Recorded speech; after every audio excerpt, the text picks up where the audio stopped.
안녕하세요. 소니캐스트 이신열입니다.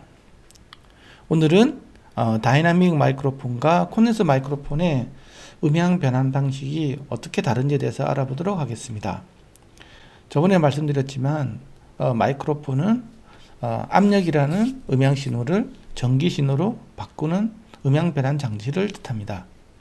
우리가 노래방에서 흔히 볼 수 있는 다이나믹 무빙 코일 마이크로폰은 스피커 구동 방식과 거의 동일합니다. 여기에 진동판이 있게 되고 여기서 보이스 코일이 있습니다. 그리고 안에 이제 자석이 있게 되겠죠. 진동판이 움직이면 보이스 코일이 움직이게 되고 이 자석 사이에 코일로 움직이게 되면 이게 발전이 일어납니다.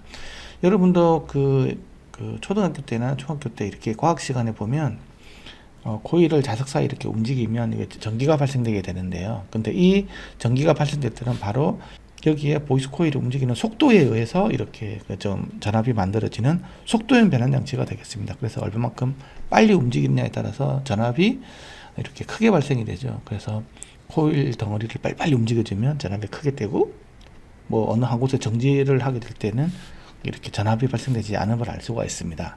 진동판의 속도에 의해서 전압이 발생이 된다. 그러니까 이게 이제 큰 문제가 되겠죠. 우리가 소리에 대한 정의를 할 때는 압력이 교란이 되는 게 바로 소리라고 했는데요.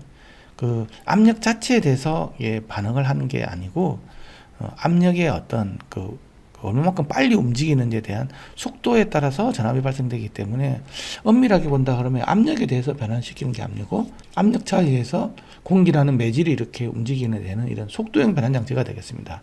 그래서 이게 본질적으로 이게 다르다는 것을 반드시 알아주셔야 될 것 같습니다. 그래서 압력이 이렇게 고압에서 저압으로 이렇게 되어 있는데요. 이 압력에 의해서 움직이는 게 아니고 이 압력에 의해서 만들어진 차, 즉 속도에 따라서 움직인다 그랬죠. 그럼 여기 꼭대기 같은 경우는 속도가 0이가 될 거고요. 그 다음에 여기도 물론 속도가 0이 되겠죠. 그리고 오르막길 같은 경우는 양의 값을 가질 거고 이 내리막길 같은 경우는 이제 음의 값을 가지겠죠. 압력에 대해서 그대로 반응은 하는 게 아니라 압력에 대한 어떤 차이니까 압력차는 어쨌든 이게 90도 위상차가 생기게 되겠죠. 엄밀하게 본다 하면 90도 위상차가 약간의 시간차만 있지 방향 모양의 본질은 같기 때문에 이렇게 위상차가 생기긴 하지만 방향 자체가 크게 바뀌는 건 없습니다. 그래서 이렇게 천천히 바뀌는 이런 방향 같은 경우에는 그래도 큰 왜곡이 없는데요.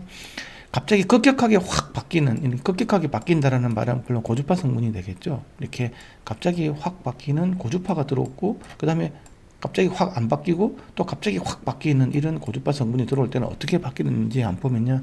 요거 기울기를 보면 갑자기 확 이렇게 바뀌게 되면 갑자기 극하게 커졌다가 일단 0이 되겠죠. 안 바뀌니까 다시 이렇게 0으로 떨어지게 되고 그러니까 다시 확 커졌다가 다시 떨어지고 얘 같은 경우에 다시 반대로 확 커졌다가 다시 0으로 가기 때문에 요렇게 움직이는 전압이 만들어지게 됩니다. 그래서 이런 사각파와 이건 약간 펄스파처럼 보이는 거죠. 그래서 급격하게 바뀌는 신호에 대해서는 그대로 표현해 줄 수가 없는 굉장히 치명적인 문제가 생깁니다.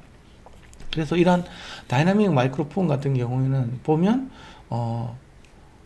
갑자기 빨리 바뀌는 이런 시그널에 대해서는 이렇게 녹음을 하면 안 됩니다. 그래서 우리가 그러면 노래방에서 우리 녹음할 때 다 다이나믹 마이크로폰 쓰고 있고 무빙 코일 방식 이거 그러면 전부 다 왜곡을 만들어내나요?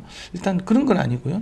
이건 어쨌든 이상적인 값이긴 하지만 그래도 이런 경향이 있다라는 거. 그리고 노래방에서는 그래도 다행인 거는 대부분 우리가 노래방에 쓰는 마이크로폰 같은 경우에는 한 10kg 이상은 거의 녹음을 안 하고 있기 때문에 그래서 한 200에서부터 한 8kg, 9kg, 10kg 정도 사이에 바뀌는 이런 부분은 그래도 어느 정도 왜곡 없이 녹음이 될 수 있다.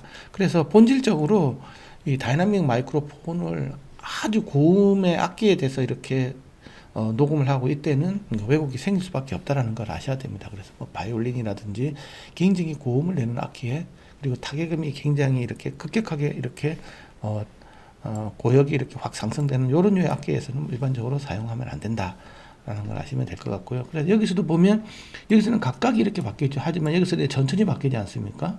그래서 급격하게 바뀌는 이 구간에서는 이 왜곡이 돼서 나타나죠. 하지만 뒷부분 천천히 바뀌는 부분에서는 거의 이제 왜곡이 없이 만들어지기 때문에 그래서 이거는 다이나믹 마이크로폰은 저역 악기에 이렇게 특화되어 있다 이렇게 생각하시면 될 것 같습니다.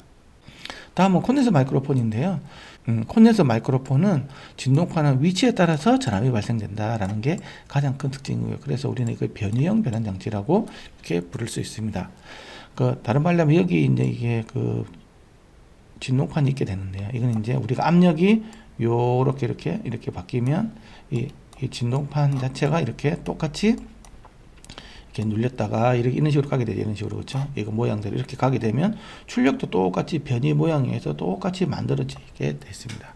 그래서 어떤 방향이 들어오든 간에 사각파가 들어오더라도 똑같이 변이가 이렇게 사각파로 바뀌게 되겠죠. 사각파로 바뀌면 이게 모양도 똑같이 이렇게 사각파로 나오게 된다는 것입니다. 그래서 완벽한 신호가 나온다.